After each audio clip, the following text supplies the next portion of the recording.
용용이의 경제학 교실. 안녕하세요, 용용입니다. 오늘부터 3주간은 스포츠 경제학에 대한 이야기를 해보려고 합니다. 우리가 일상생활을 하면서 경제학적 사고를 어떻게 하느냐 하는 이야기를 지금 하고 있는데, 우리가 스포츠를 보면서도 경제학적 사고를 많이 하게 됩니다. 스포츠에 참여해서 운동선수가 어떻게 플레이를 하는지 그 매 순간 자체도 우리가 선택을 하게 되는 거고요. 그 선택을 하는 과정에서 우리는 경제학적 사고를 하게 되는 거고요. 우리가 운동선수의 운동을 보는 게 아니라 우리도 친구들과 축구를 하고 농구를 하고 야구, 배구 이런 걸 할 수 있잖아요. 그런 과정에서도 우리는 경제학적 사고를 얼마나 빠르게 하고 있느냐에 대한 고민을 할 수 있고요. 더불어서 그 다음으로 넘어가면 이제 선수들의 연봉이 어떻게 매겨지느냐, 월급이 어떻게 매겨지느냐에 대한 이야기를 조금 해보려고 합니다. 그리고 그 다음 주에는요, 우리가 스포츠 경기를 관람하는 입장에서 관람을 할 때 어떤 선택을 해야 하는지에 대한 고민을 해보도록 하겠습니다. 그래서 오늘은 스포츠 경제학에서도 그 경기 내에서 선수가 그 스포츠 경기를 하는 과정에서 어떠한 선택을 하고 어떠한 경제적 사고를 하는지 알아보도록 하겠습니다. 그래서 경제학적 사고에서 가장 중요한 것은 어떤 행동을 하기 전에 두 가지 이상의 선택지가 있어야 되고요. 그 중에서 효용을 계산해서 가장 좋은 것을 선택해야 되고요. 그걸 선택하는 과정에서 우리는 기회비용을 따져봐야 한다라는 겁니다. 축구를 하는 과정에서 어떤 선수가 돌파를 할지, 패스를 할지 고민을 할 수 있고요. 또 돌파를 할지, 패스를 할지, 혹은 슛을 할지 또 고민을 할 수 있습니다. 그런 다양한 선택지가 있는 상황에서 어떻게 행동하는지, 그래서 어떤 선택을 해서 어떻게 행동하는지가 매우 중요하고요. 그게 스포츠 경기 내에서 이제 승패를 좌지우지하게 될 수 있다라는 이야기를 할 수 있을 것입니다. 그래서 가장 유명한 이야기가 뭐냐면 이제 야구에서요. 무사 1루일 때 희생 번트를 해서 1사 2루를 만드는 것이 좋으냐 안 좋으냐 하는 이야기를 하는 것입니다. 이건 개인적으로 제가 처음으로 교수님한테 교수님 제 생각은 다른데요 라고 했던 이야기이기도 하고요. 또 교수님이 이제 수업 시간에 질문을 하기 전에 앞에 가정을 조금 깔았어요. 9회 말이라는 9회 말에 1점 차로 지고 있는 상황이다 라고 이야기를 해주셨어요. 그래서 그런 가정도 있었고 해서 그 가정에 맞춰서 저는 교수님과 생각이 다릅니다 라고 처음으로 제가 교수님한테 제 생각에 대해서 이야기를 해봤던 내용이라서 제가 조금 더 오래 기억을 하고 있는 것 같긴 한데요. 어쨌든 무사 1루에서 희생 번트를 대서 1사 2루를 만드는 것이 좋으냐, 아니면 무사 1루를 유지한 상태에서 타자가 희생 번트를 대지 않는 것이 좋으냐라는 질문을 한다면 우리는 이걸 어떻게 경제학적으로 계산을 해야 되냐면 이제 주로 통계치를 많이 가지고 계산을 하게 됩니다. 그래서 무사 1루일 때 득점이 날 확률과 1사 2루일 때 득점이 날 확률을 계산해 보면 무사 1루일 때 득점이 날 확률이 훨씬 높다라고 하거든요. 그러면 우리가 경제학적 사고를 한다면 희생 번트를 대지 않는 것이 좋겠다라는 이야기로 마무리할 수 있습니다.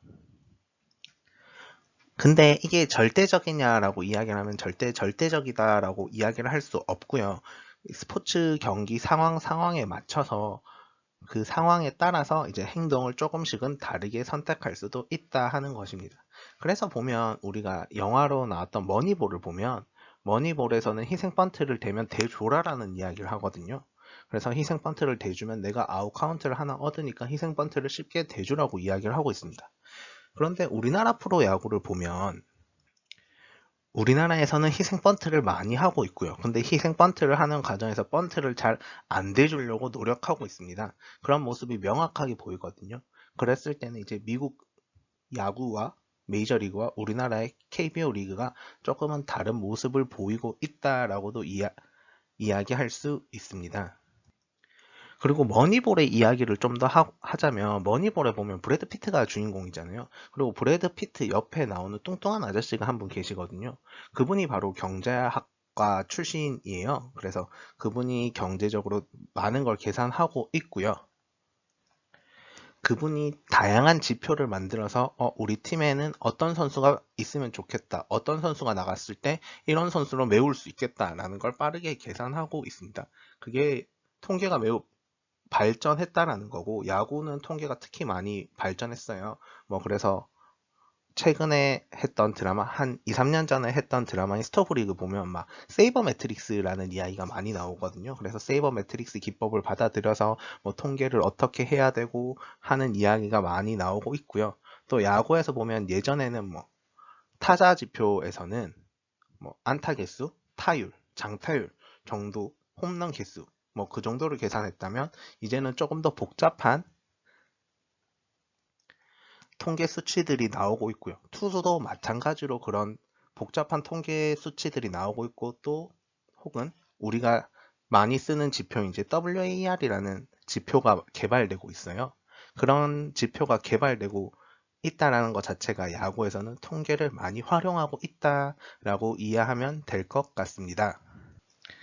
그러면 우리가 왜 야구에서 통계가 많이 만들어지느냐에 대해서도 고민을 조금 해보면 좋을 것 같은데요. 지금부터는 저의 개인적인 의견입니다.